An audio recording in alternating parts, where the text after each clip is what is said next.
The graphite whispered against the tooth of the paper, a soft, satisfying rasp in the hushed cabin of the night flight.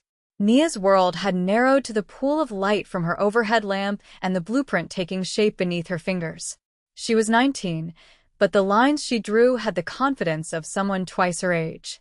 This skyscraper, a twisting needle of glass and steel destined for the Tokyo skyline, was her obsession, her thesis, her entire future. The curve of the western facade was giving her trouble, a subtle engineering problem that felt like a personal insult. She adjusted the angle of a support beam by a fraction of a millimeter, her brow furrowed in concentration. The quiet was broken by a presence. A shift in the air, a subtle drop in temperature. A man settled into the business-class seat beside her, moving with an economy of motion that was unnervingly silent. Nia didn't look up, too absorbed in her work. She registered the scent first, a clean, sharp fragrance of cedarwood and something else, something metallic and cold like rain on stone. Then came the sound, a soft click as he set a slim leather briefcase by his feet. Finally, she felt the change in light. A shadow fell over her sketches. He was reaching for the window shade. "Excuse me," she said, her voice quiet but firm. She still hadn't looked at him. Her eyes remained on her blueprint. "Could you leave that open? I need the light." A beat of silence. It was not a hesitant silence. It was weighted, considering. "The moon is not a lamp," a low voice replied. The English was perfect, accented with a precision that was more unnerving than any regional dialect. Nia finally lifted her head. He was staring straight ahead, at the seat back in front of him, but she knew his attention was entirely on her. His profile was carved from shadow and sharp angles, a strong jaw, a straight nose. His hair was black, cut with military severity. He wore a dark suit, the fabric of which probably cost more than her first year of tuition. It was the kind of suit that wasn't just worn, it was wielded. "It's enough for what I'm doing," she said, turning back to her paper. She was used to being dismissed, to having to assert her space in rooms filled with older, dismissive men. This felt no different. "I won't have it on for long. You will have it off now." It wasn't a request. The finality in his tone was absolute, a closing door. Her pencil stilled. A spark of defiance, hot and familiar, flared in her chest. She put the pencil down with deliberate care and turned to face him fully. His eyes were dark, so dark they seemed to absorb the dim cabin light. They held no warmth, only an unnerving stillness, like the surface of a deep, cold lake. He looked at her, truly looked at her, and for a second, she felt like a blueprint he was analyzing for structural flaws.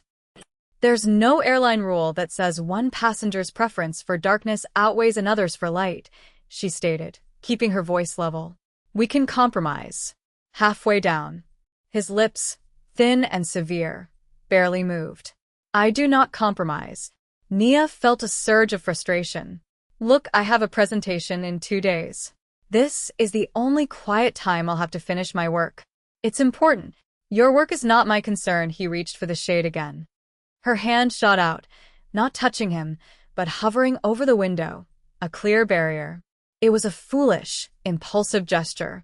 His gaze dropped to her hand, then slowly traveled up her arm to her face. The temperature in their small space seemed to plummet. He didn't look angry. He looked interested. It was infinitely more terrifying. "Move your hand," he said, his voice dropping to a near whisper. It was the sound of a blade being unsheathed. For the first time, a genuine tremor of fear went through her. This was more than arrogance. This was a deep, unshakable certainty in his own authority. Her heart hammered against her ribs. But she had been taught to never back down, to never let anyone make her feel small. She held his gaze, her chin lifted. The red wool of her sweater suddenly felt too bright, too conspicuous. "Just a few more minutes," she said, her own voice softer now, but she didn't move her hand. He leaned back in his seat, a motion so fluid it was almost reptilian. He withdrew his hand from the window. Nia thought, for a wild second, that she had won. Then he spoke, his eyes never leaving hers. "Every choice has a consequence," he murmured. You have just made one. He said nothing else for the remainder of the 10-hour flight. He did not sleep. He did not read. He simply sat, a statue of bespoke fabric and chilling stillness, staring into the darkness ahead. Nia couldn't focus on her work anymore. The joy was gone, replaced by a cold knot of dread in her stomach. The silence between them was not empty.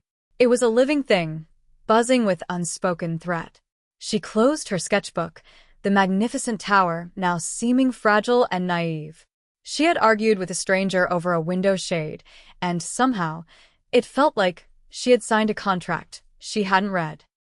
The plane landed with a gentle bump at Narita Airport. As the cabin lights came on, Nia gathered her things, desperate to disappear into the anonymity of the crowd. She stood to get her bag from the overhead compartment, pointedly ignoring him. He remained seated, making no move to leave. She squeezed past him, careful not to make contact, and hurried down the aisle. Freedom was just ahead. She stepped out of the jet bridge and into the terminal, the sterile air of a new country filling her lungs. She was turning toward customs when she saw it. Through the massive plate glass windows overlooking the tarmac, she saw him. He hadn't followed her through the terminal. He had been escorted directly from the plane. He stood at the bottom of a set of mobile stairs, his posture ramrod straight. Lined up before him were a dozen men in identical black suits, their heads bowed in perfect, synchronized deference. One man stepped forward and took his briefcase. Another held open the door of a black, armored-looking sedan. As the stranger shrugged off his suit jacket to get into the car, his white shirt cuff pulled back. For a single heart-stopping moment, Nia saw it. An intricate tattoo of deep blues and grays snaked around his wrist, the tail of a dragon, its scales rendered in exquisite, terrifying detail. Her blood ran cold. The argument on the plane replayed in her mind, his words echoing with new, horrifying weight. Every choice has a consequence. As if he could feel her gaze from 100 yards away, through layers of reinforced glass, he looked up. His eyes found hers instantly. There was no surprise in his expression, only a flat, chilling confirmation. He held her gaze for a beat, a silent acknowledgement of what she now knew. Then he inclined his head, a gesture so small it was almost imperceptible, and disappeared into the car. The motorcade pulled away, a silent, black river flowing into the vastness of Tokyo. Nia stood frozen, her carry-on bag slipping from her numb fingers. She had not just argued with an arrogant businessman. She had defied a Yakuza boss. The next 48 hours were a blur of manufactured normalcy. Nia checked into her hotel, a sleek, minimalist place in Shinjuku. She attended her preliminary meetings, her voice steady as she explained the sustainable energy systems and wind shear dampeners of her design. She smiled. She shook hands, she drank green tea. But beneath the surface, she was vibrating with a constant, low-grade hum of terror. Every black car that passed on the street made her flinch. Every man in a dark suit who entered a room made her heart seize. She told herself she was being paranoid. He was a powerful man, yes, but she was a nobody. An American student. A fly he had already swatted away. Why would he care about a stupid argument on a plane? The answer came on the evening of her final presentation. She was in her hotel room, pacing as she rehearsed her speech, when there was a soft knock on the door. It wasn't room service. She knew it with a certainty that made the hair on her arms stand up. She looked through the peephole. Two men stood in the hallway, both Japanese, both in impeccably tailored suits. They were not hotel staff. She didn't open the door. She backed away slowly, her hand reaching for her phone. "Miss Collins," a voice said from the other side. It was polite, but carried the same unyielding steel she'd heard on the plane. "Mr. Ishida requests your presence." It would be unwise to refuse. Mr. Ishida. The name sounded like a death sentence. Her fingers fumbled with her phone, but what could she do? Call the police? And say what? "A man wants to talk to me?" She was in his city, his territory. She took a deep breath, the architect in her mind screaming at the structural failure of her current situation. There was no escape route. The only way out was through. She walked to the door and opened it. The men didn't touch her. They simply flanked her, their presence more effective than any set of handcuffs. They led her not to the lobby, but to a service elevator, which descended to a private garage. A black sedan, identical to the one at the airport, was waiting.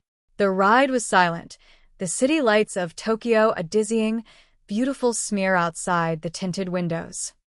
They arrived at a skyscraper that dwarfed all others around it, a black monolith that seemed to drink the night sky. The penthouse was a study in brutalist minimalism.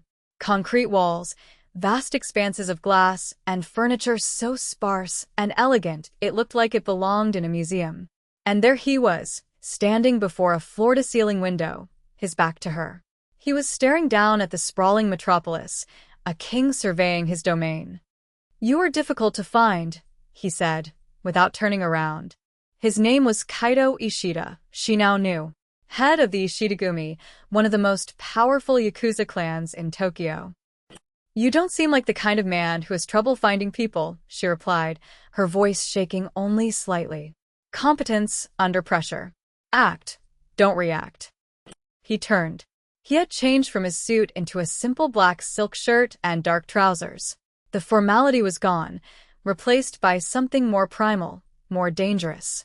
The dragon tattoo was now fully visible, coiling up his forearm. "Most people do not have the audacity to look me in the eye and tell me no. It makes them memorable." He gestured to a low table where a single object sat on a velvet cloth. It was an old, sepia-toned photograph in a simple silver frame. A woman with a kind, intelligent face smiled out from the picture. She had the same unyielding light in her eyes that Nia sometimes saw in her own reflection. "Her name was Akari," Kaito said, his voice softening for the first time. The change was so abrupt it was disorienting. She was a journalist. Fearless. She saw the world in absolutes. Right and wrong. Light and dark. He paused, his gaze distant. "She was investigating a rival of mine. I told her it was too dangerous. She, like you, did not listen." He looked from the photograph to Nia, and his eyes were filled with a ghost of a pain so profound it was a physical presence in the room. "They used her to get to me. I was supposed to meet her at a cafe. I was delayed by 10 minutes. By the time I arrived, she was gone. I never saw her again." That was his wound. The vulnerability he kept hidden beneath layers of silk and steel. A failure to protect someone he cared for. A shame that had clearly calcified into the cold, hard man who stood before her. "I'm sorry," Nia whispered, the words feeling pitifully inadequate. "Sorrow is a useless currency," he said, the coldness returning to his voice. "But you have her fire. That defiance. I saw it on the plane. It is a dangerous quality to possess in this city. Especially now." He explained the situation with clinical detachment. His clan was on the verge of a war with a rival faction, the Ryujinkai. The men Akari had been investigating. They were ruthless, and they were watching him. By openly defying him, by being seen by his men and potentially by his enemies, Nia had made herself a variable, a loose end. "You cannot go back to your hotel," he stated. "You cannot give your presentation. Until I have dealt with the Ryujinkai, you are a liability I must contain. You will stay here." It wasn't a question. It was a decree. She was a prisoner in a gilded cage. Days bled into a week. Nia was given a luxurious suite of rooms, but the doors were always guarded. She had everything she wanted: food, books, art supplies, except for her freedom. Kaito was a phantom presence. He would be gone for long stretches, then appear without warning. They rarely spoke. Instead, he would watch her. She would be sketching at the long table in the main living area, and she would feel his eyes on her. She would look up to find him standing in the doorway, silent and intense, before he would turn and leave. One evening, he returned late. He walked into the room and Nia saw immediately that something was wrong. There was a dark stain spreading across the side of his silk shirt, just below his ribs.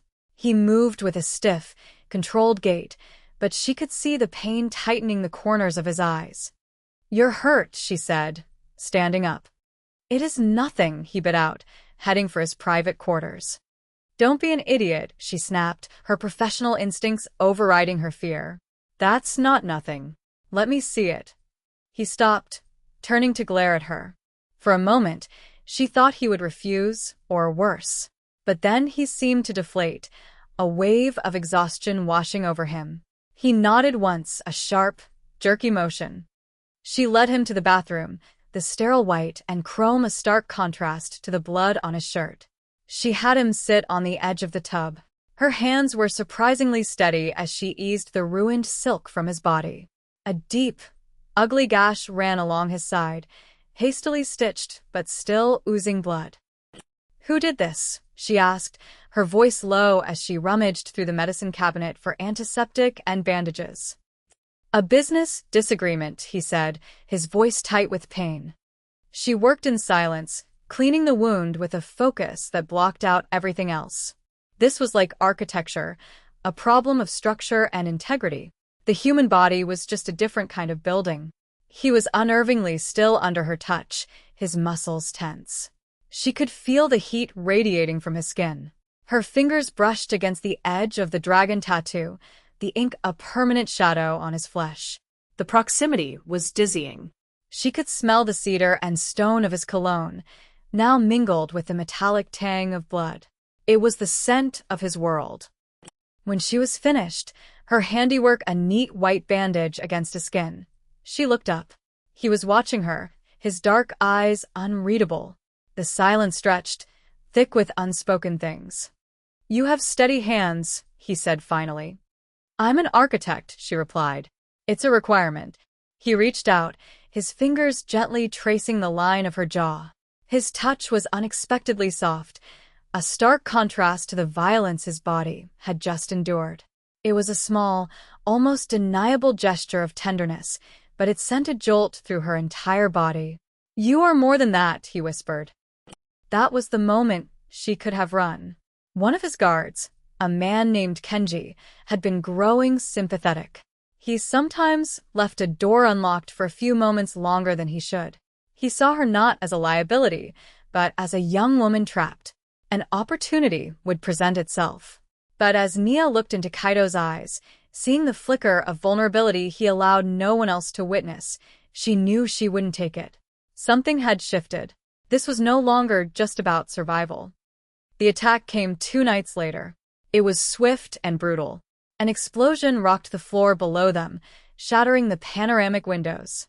The shriek of twisting metal was followed by the staccato rhythm of gunfire. The Ryujin Kai. They had breached his fortress.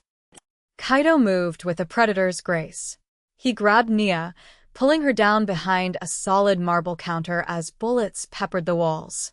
"Stay here," he commanded, his voice a low growl. He pressed a small, cold object into her hand. "A pistol. You know how to use this." She shook her head, her eyes wide with terror. "Point it at whatever comes through that door that is not me and pull the trigger," he said. Then he was gone, a dark shape melting into the chaos. Nia was alone, the sounds of a battle raging just outside her shelter. Her heart pounded a frantic rhythm against her ribs. She could run. She could try to find an exit in the confusion. But the thought of leaving him to face this alone was impossible. She had made a choice on that plane, and every moment since had solidified it. One of the Ryujin Kai soldiers, a man with a grotesque snake tattoo on his neck, rounded the counter. He saw her, a cruel smile spreading across his face. He raised his weapon. Time slowed. Nia lifted the gun, her hands trembling. She thought of Akari. She thought of the defiant light in her eyes. She pulled the trigger. The recoil slammed her shoulder back, but the man dropped. She didn't have time to process it. She had crossed a line she could never uncross. The scent of cordite filled her nostrils, acrid and final.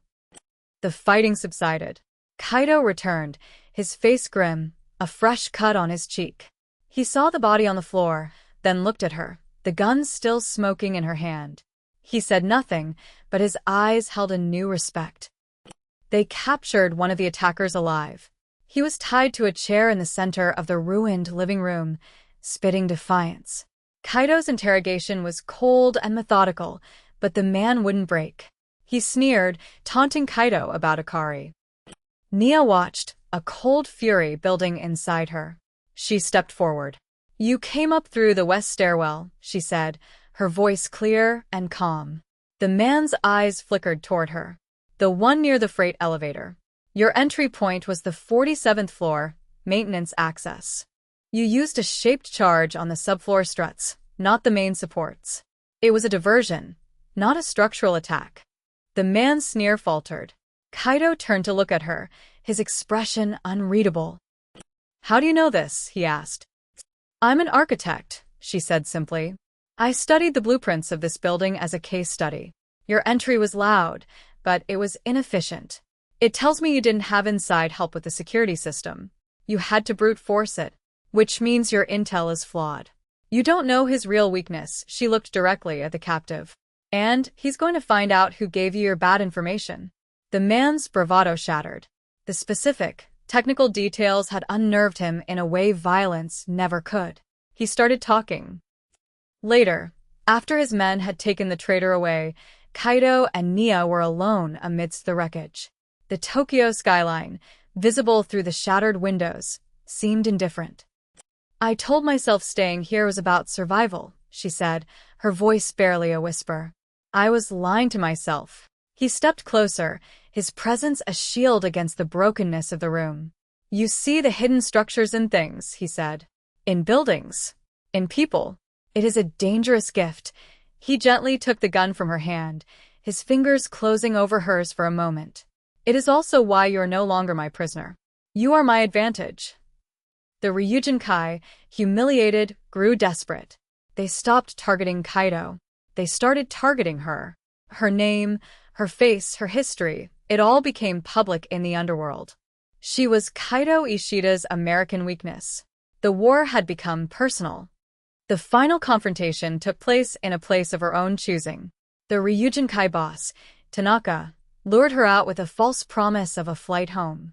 His men cornered her at the construction site of the very skyscraper she had been designing. It was a skeleton of steel and concrete, a multi-level maze she knew better than anyone. She didn't panic. As they hunted her through the unfinished floors, she used her knowledge against them. She led them into dead ends, used the echoing acoustics to create phantom noises, and identified a section of recently poured concrete that wouldn't hold their weight. She wasn't a warrior, but she was an architect. This was her design, her territory. When Kaido and his men arrived, they didn't walk into an ambush. They walked into a trap she had set. She had used construction cables to create a bottleneck, forcing Tanaka's men into a kill zone. She had saved him before he even had to fight. The final fight was short and brutal. Kaido moved through the violence like it was a language he was born speaking, his actions precise and lethal. He cornered Tanaka on the highest floor, the wind whipping around them. In the end, there was only silence. One of Kaido's most trusted men, Kenji, the guard who had shown her kindness, had been lost in the fighting. A cost had been paid. Nothing in their world was free. They stood together on the rooftop, overlooking the city she had come to build in. The war was over. She was free to go. The choice was hers. Kaido stood beside her, not touching, but his presence was an anchor. He looked at her, his dark eyes finally clear of the ghosts that haunted them. "Akari was a casualty of my world," he said, his voice raw. "I failed to protect her. I will not fail again." It was not a declaration of love. It was an oath, a claim, an acknowledgement of what she had become to him. She was not a liability to be contained. She was a strength to be protected. Nia looked out at the sprawling, glittering city. Her old life, her old dreams, felt like they belonged to another person. She had walked into a world of shadows and found a strength she never knew she possessed. She had faced death and chosen to stand her ground. She had been claimed by the most dangerous man in Tokyo, and in doing so, had claimed a part of his world for herself. She turned away from the skyline and looked at the unfinished building around her. Her building. It was a structure of steel and potential, waiting to be completed. She reached into her pocket and pulled out a small, worn pencil. On a dusty piece of plywood, she began to sketch. Not the elegant, sterile lines of her original design, but something new, something stronger, with deeper foundations and defenses hidden within its beauty. She was drawing a fortress, a home. She was not leaving. She was building.